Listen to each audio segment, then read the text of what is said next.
Следующий вопрос. Какую из китайских марок вы считаете более надежной? Если из китайских машин самая надежная на данный момент, мне кажется, это BYD Sang Plus. BYD прям захватывает рынок. Те же самые, которые придумали гибриды. Это, грубо говоря, новый рынок. И если посмотреть по надежности, мне кажется, BYD захватывает рынок.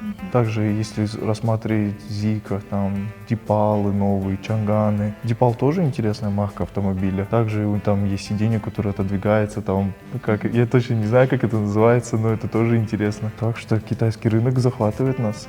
А почему и по какими аспектами вы так считаете?